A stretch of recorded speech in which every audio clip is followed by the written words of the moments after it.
வழக்கு யார்கிட்ட போகுது? உச்ச நீதிமன்ற தலைமை நீதிபதி, ஜனாதிபதிக்கும் பிரதமருக்கும் பதவி பிரமாணம் பண்ணி வைக்கிற நீதிபதிட்ட செந்தில் பாலாஜி வழக்கு போகுது. அப்பா சமுத்திரத்தில் திமுக வேட்பாளர் யாரு? சீமான். ஏன் விஜய பார்லிமெண்ட் சட்டசபைகள் போய் எதிர்த்து பேசணுமா? அப்போ தலித்து மக்களுக்கு, உழைக்கிற மக்களுக்கு எதிராக இருக்கிற கட்சி விசிக்கான இப்போ பதிவாகுது.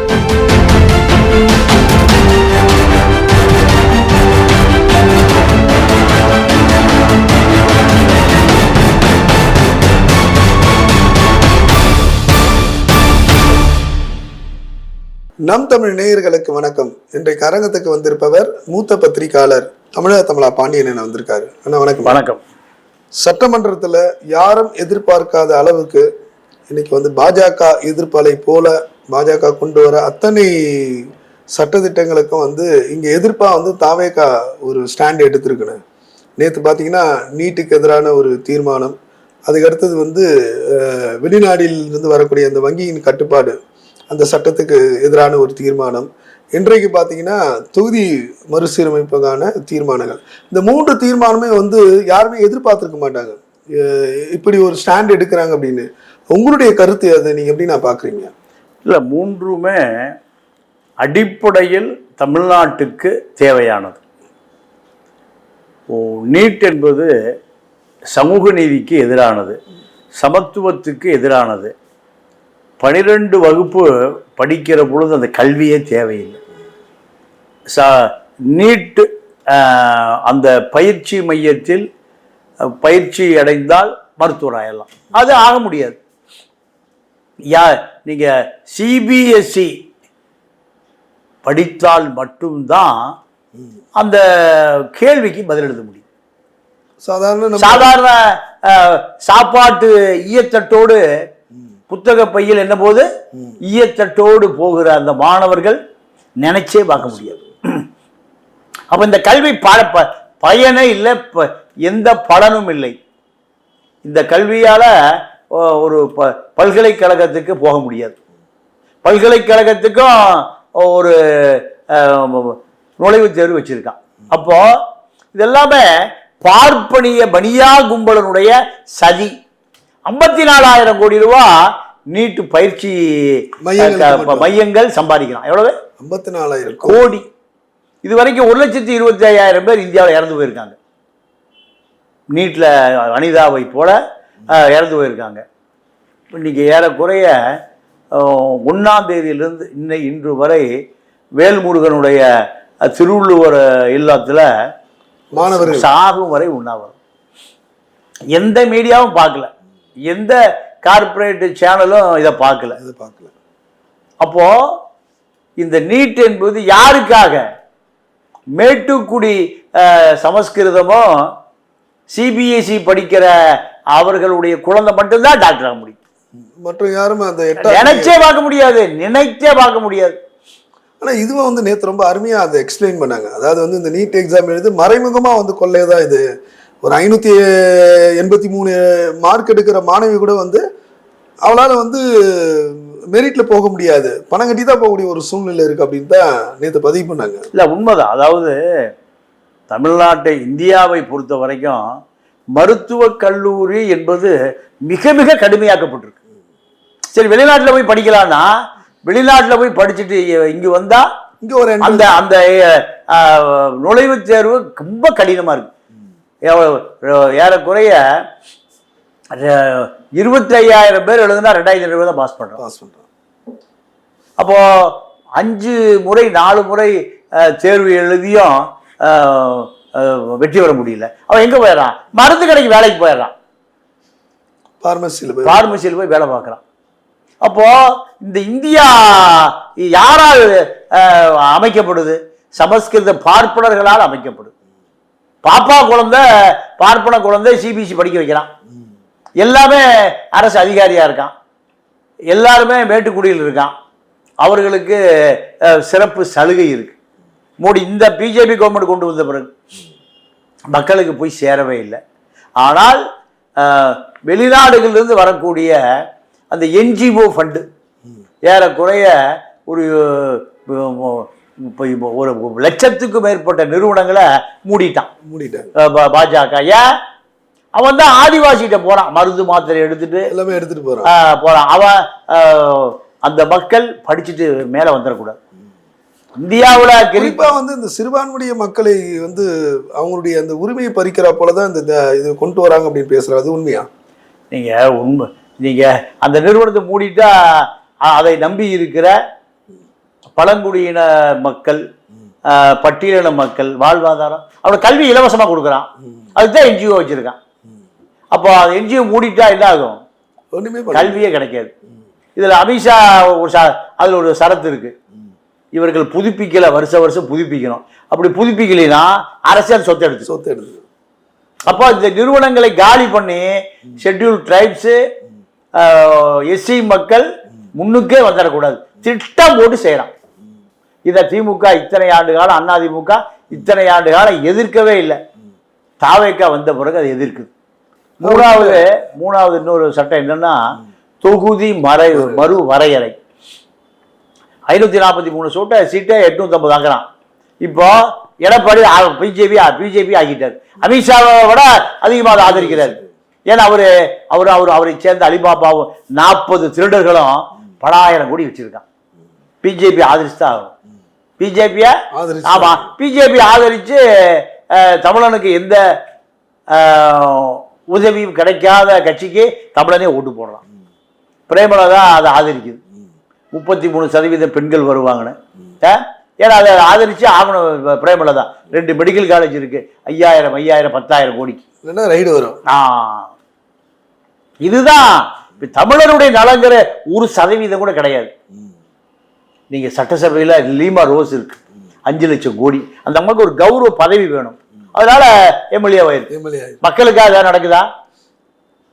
10,000 கோடி ரூபாய் வழக்கறிஞருக்கு மட்டும் நிதி கொடுத்துருக்காங்க. யாரு? Lima rose. 10,000 கோடி. ஏன்னா சுப்ரீம் கோர்ட்ல ஆஜராவதற்கு செந்தில் பாலாஜி 50 கோடி ரூபாய் கொடுத்தார். போன வாரம் நடந்ததில்ல. போன ஹாரிஸ் சால்வே இந்திய ஆபீஸே க்ளோஸ் பண்ணிட்டார். எங்க போயிட்டாரு? லண்டன் போயிட்டாரு. லண்டன்ல இருந்து கூப்பிட்டு வர்றாரு. யாரு? நம்ம 10 ரூபா செந்தில் பாலாஜி. அப்ப எத்தனை கோடி கொடுத்துருக்கணும்? அவர் சொல்றதா ஃபீஸ். எங்க வந்து நிக்கிறாருன்னா, பியூன் போய் இதை நம்பர் ஆகுங்கன்னு சொல்லி மென்ஷன் பண்ணுவாங்கல்ல, அங்க வந்து நிக்கிறாரு. எங்க? சுப்ரீம் கோர்ட்ல. சுப்ரீம் கோர்ட் ஜட்ஜி சந்திரகாந்த், சூரியகாந்த் அவர் பேர். என்ன நீங்க வந்து நிக்கிறீங்க? ஜூனியர் அனுப்பிச்சா மென்ஷன் பண்ணி இல்ல, உடனே மென்ஷன் பண்ணி உடனே இதை எடுக்கணும். 10:30 மணிக்கு சென்னை ஹைகோர்ட்ல தள்ளுபடி செய்யப்பட்ட மனு 11:30 மணிக்கு சுப்ரீம் கோர்ட்ல மென்ஷன் பண்ணி ஆர்கியூமெண்ட். அப்போ செந்தில் பாலாஜி எவ்வளவு கொடுத்துருப்பாரு? 50 கோடி ரூபாய். 25 கோடி ரூபாய் கபில் சிபலுக்கு, 25 கோடி ரூபாய் ஹாரிஸ் சால்வேக்கு. அப்ப திமுக எப்படி திருடர்கள் கட்சின்னு பாருங்க.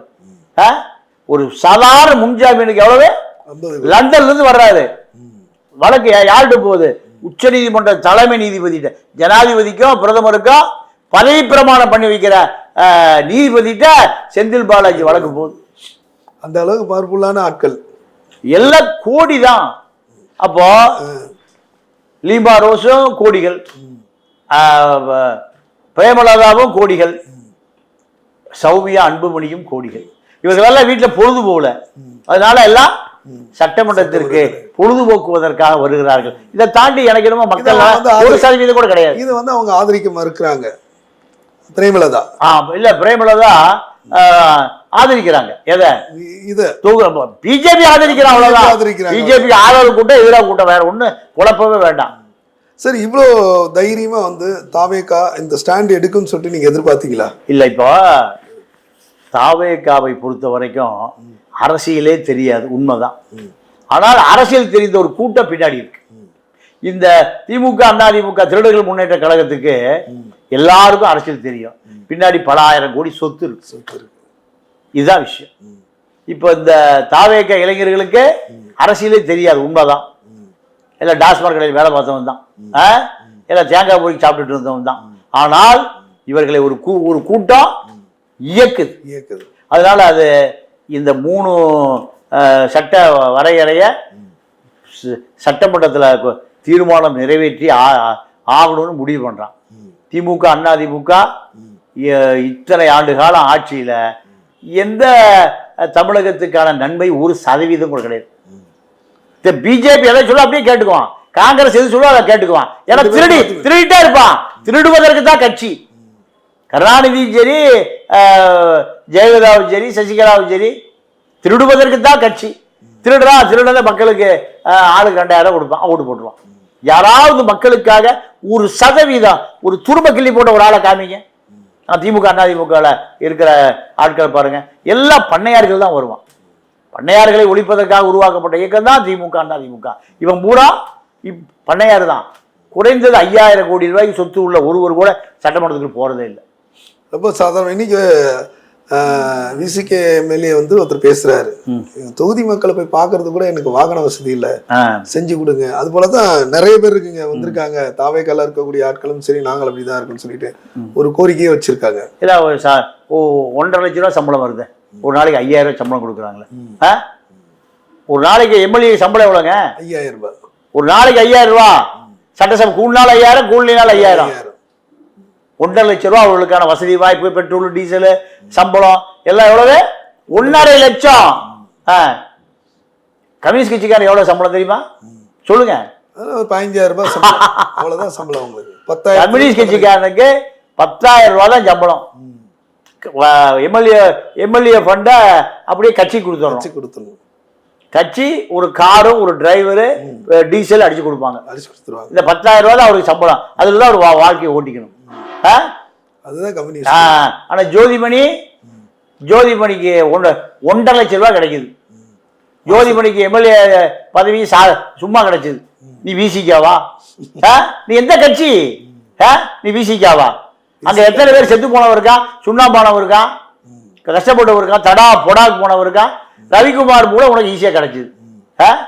ரவிக்குமார் அந்த கட்சிக்காரன் வந்துடக்கூடாது.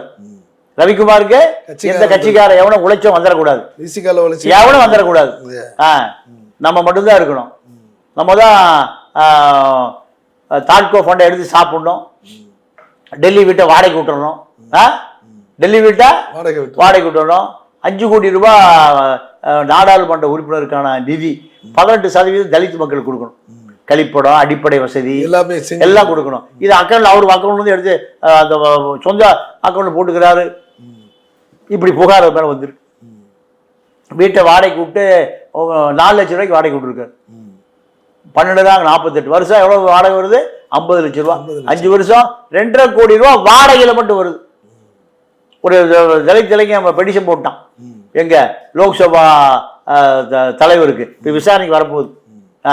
அப்போ இவர்கள் எல்லாம் தலித்து மக்களை சுரண்டி வாழ்வதற்காகவே தலித் தலைவராக ஆக்கப்பட்டவர்கள்.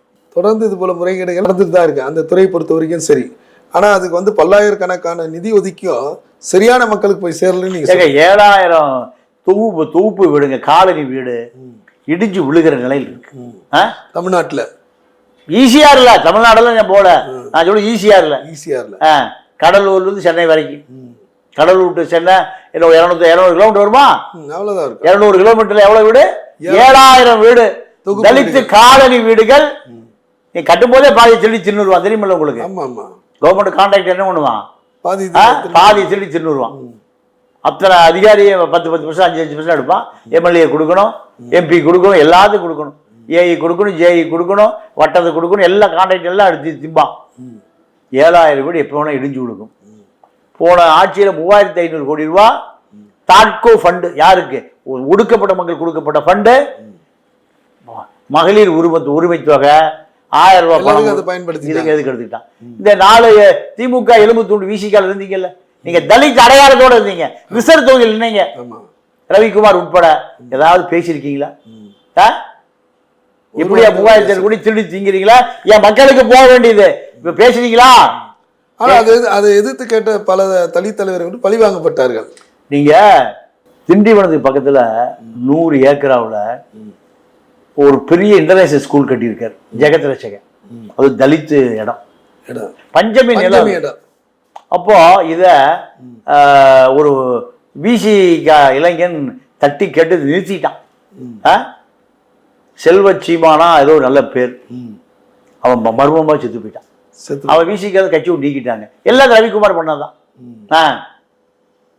தலித்து மக்களுக்கு ஆதரவா ஆதிக்க சக்திகளுக்கு எதிராக போராடுறவன கட்சி நீக்கிடுவீங்க. நீங்க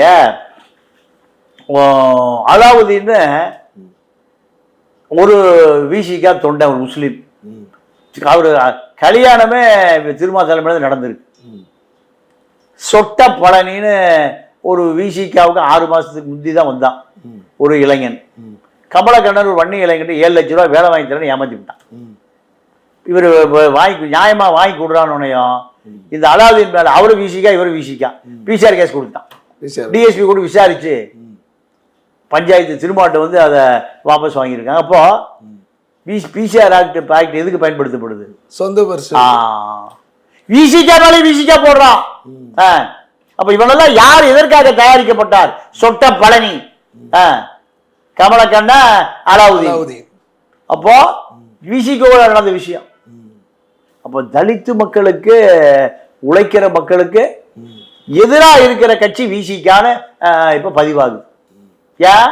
ரவிக்குமார், சிந்தனை செல்வன், ஆளூர் ஷானவாஸ், எஸ் பாலாஜி திருமாவள கழுவி ஊத்து பாத்தீங்களா? அந்த ஷகீலா, அந்த அம்மா பேரு.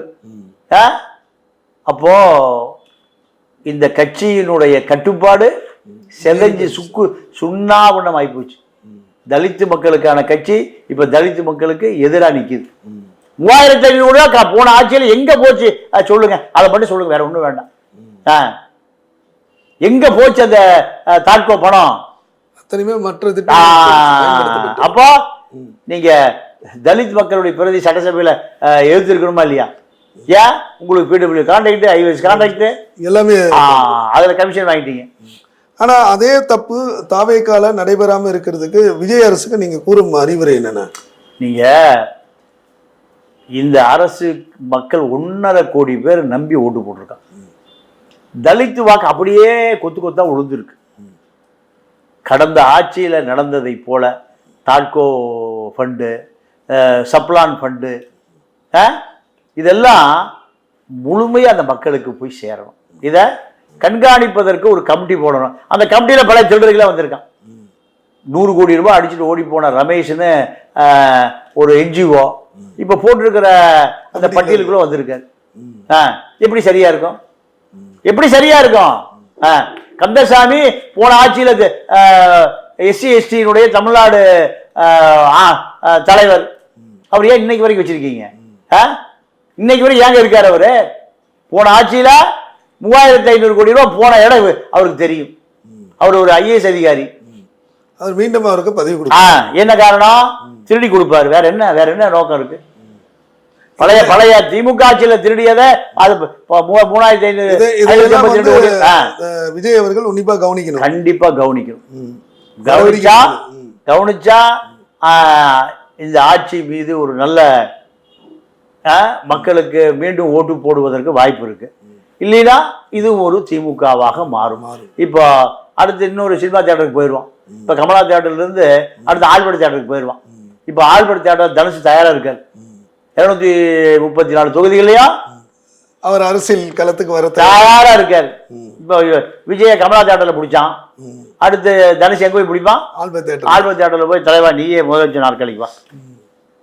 அரசியல்வாதி இல்லாதனாலதான் மக்கள் எங்க போறான்? அடுத்த ஆளு எங்க போய் தேடுறான்? சினிமா. அதை சொல்லுங்க. சினிமா தியேட்டர்ல போய் தான் முதலமைச்சர் தேடுறான். அவனுக்கு தெரிஞ்சது சினிமாவில் தான் பிரபலம் பார்த்து, வேற நல்ல தலைவர்களே இல்லை. எல்லாம் போலி தலைவரா இருக்காங்க. ஏன் இது வரைக்கும் அண்ணாமலை ஆரம்பிச்சார் மக்கள் இலக்குன்னு சொல்லிட்டு, அவரும் வரல.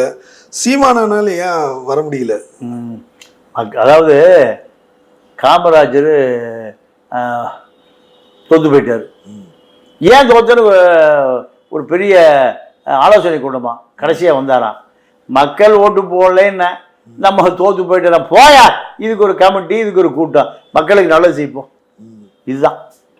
சீமானும் நல்லது செய்யல, அண்ணாமலையும் திருடுறது மட்டும்தான். பேனாவை உடப்பண்ணாரு. இப்ப இவரை பேனா வைக்கிற இடம் தேடிட்டு இருக்காரு. அம்பாசமுத்திரத்துல திமுக வேட்பாளர் யாரு? சீமான். ஏன் விஜய பார்லிமெண்ட் சட்டசபைக்குள்ள போய் எடுத்து பேசணுமா? உதயநிதிக்கு சப்போர்ட் டாக்குமெண்ட். அப்போ இப்படி உனக்கு ஓட்டு போடுவான். நீ எதுக்கா உனக்கு பின்னாடி 50 லட்சம் இளைஞர்கள் வந்தான்? திமுகவை எதிர்ப்பது தான் உனக்கு பின்னாடி வந்தான் இல்லையா? இப்போ நீ எங்கே போய் சேர்ட்ட? திமுக. இப்படி வைகோ எதுக்கு கட்சி ஆரம்பிச்சாரு? திமுக எதிர்த்து. இவர் யாரோட போய் சேர்ந்தாரு? திமுக போய் சேர்ந்தாரு. இப்போ அனாத ஆனந்தன் ஆகி ஒரு ஆள் இல்லை, ஜெயிச்ச எம்எல்ஏ 2 பேரும் திமுக போய் சேர்ந்தாங்க. இதுதான் நீ என்ன கொள்கைக்காக மக்களுக்காக அரசியலுக்கு வருகிறீர்களோ அதை செய்யலினா மக்கள் உன்னை விட்டு போயிடுவாங்க.